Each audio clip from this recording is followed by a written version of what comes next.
Hello, Guy. Hi, Sarah. Come on in and sit down. Would you like a cup of coffee? No, I'm all right, thanks. Tea then, or some juice or water? No, I'm fine, thanks. Okay, well, how can I help?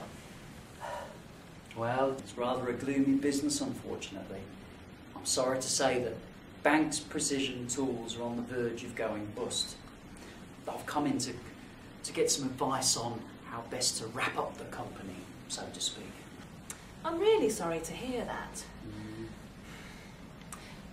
I assume you've explored all the available options as to how the business might be saved? No, we have, of course, but well, the writing's been on the wall for over a year now, and the problems facing us are, well, frankly, terminal. I see. What is the situation exactly? As you know, we're involved in a very narrow business sector, and we serve a very specialised industry, which unfortunately is in chronic decline. Essentially, we rely on the business of two main customers for 80% of our revenue: maritime logistics and sea carriers. Unfortunately, maritime logistics have reacted to the decline in the industry by getting out of it completely and moving into another sector. We've lately taken the last substantial order we can expect from them.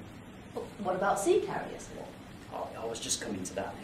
Sea carriers, we've just heard, have gone into receivership.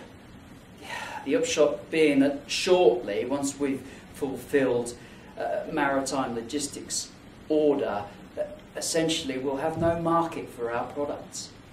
There's no possibility, I suppose, of seeking new clients or branching out into new markets or new sectors of the industry?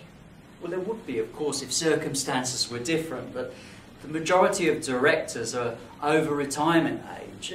Bill Statham and Angela Fewings are near the 70 mark, for example, and they've decided that now is as good a time as any to call it quits. What about you, though? You're not quite in that category, are you? Well, that's very nice of you to say so, Sarah, though I would hardly call myself a spring chicken. I expect that I'll stick about for a few more months to tidy up the pieces. Then I intend starting my own marketing consultancy business. It's something I've been thinking about for a while. That sounds like a good idea. I hope so. Okay, could I get some details about the company's current financial situation? Is it currently insolvent? No.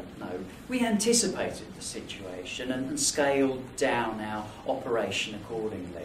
We've just made 10 staff redundant and are working on a skeleton staff of 8. We've also sold off several of our vehicles, are making no new purchases of materials, and are no longer asking staff to do any overtime.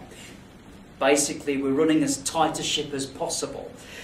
And the latest accountant's report shows that we're above break-even point. Well, that's good. Do you have any particular time frame in mind for winding down the operation? Yes, yeah.